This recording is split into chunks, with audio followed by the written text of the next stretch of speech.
So the boss of Mercedes says that the new S-Class is the best car in the world.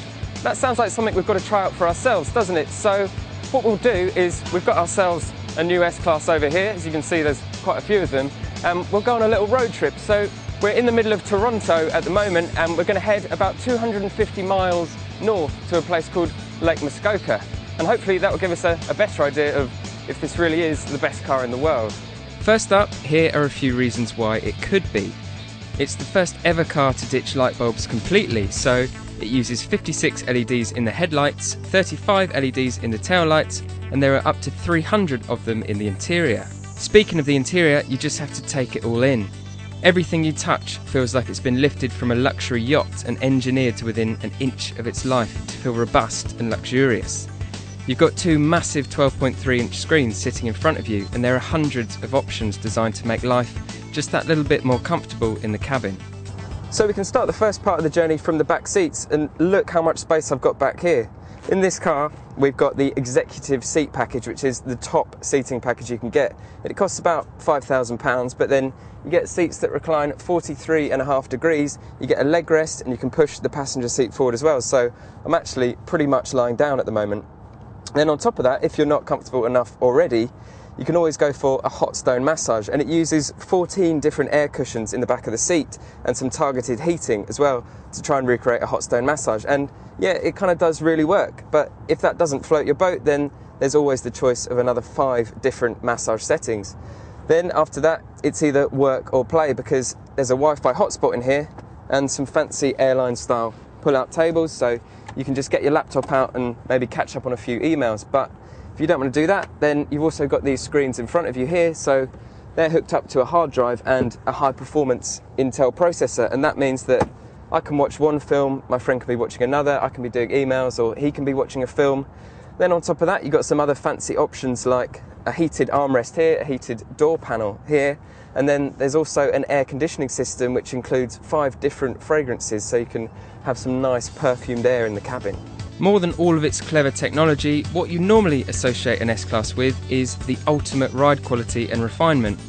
A couple of years ago, you would have put money on the latest model getting some kind of active noise-cancelling tech, but that hasn't happened, and you can totally see why.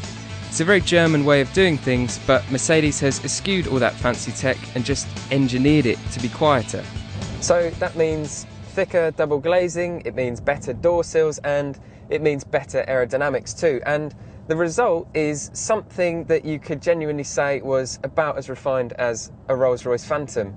For example, I mean, we're doing 80 clicks now, so that's 50 miles an hour, and you could easily whisper to everyone in this car, and you'd definitely be able to hear what they were saying. It's that good. And around town, say if you pull up to something like a diesel-powered truck, you're right next to the engine, you can barely hear anything. It's kind of like driving around with ear defenders on.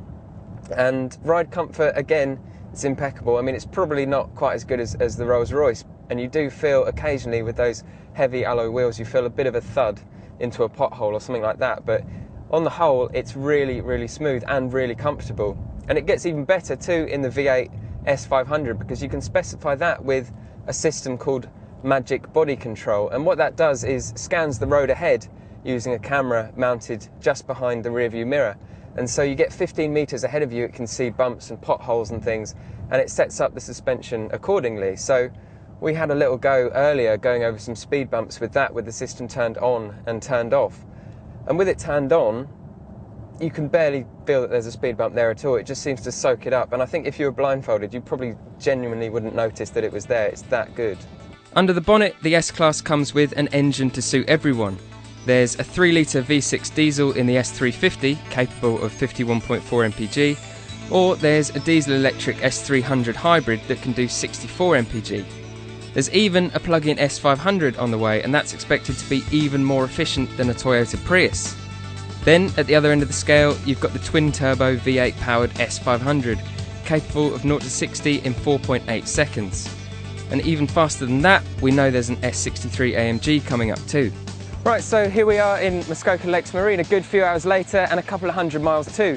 And the thing is, I don't feel like I've done a long journey at all. This car is just that relaxing. But back to the big question, I suppose. Best car in the world? Well, look, this car costs well under £100,000 depending on spec, so that's about a third of the price of a Rolls-Royce Phantom, and this thing feels just as relaxed and even perhaps a little bit more high-tech. So taking everything into account, yeah, the Mercedes S-Class could just be the best car in the world.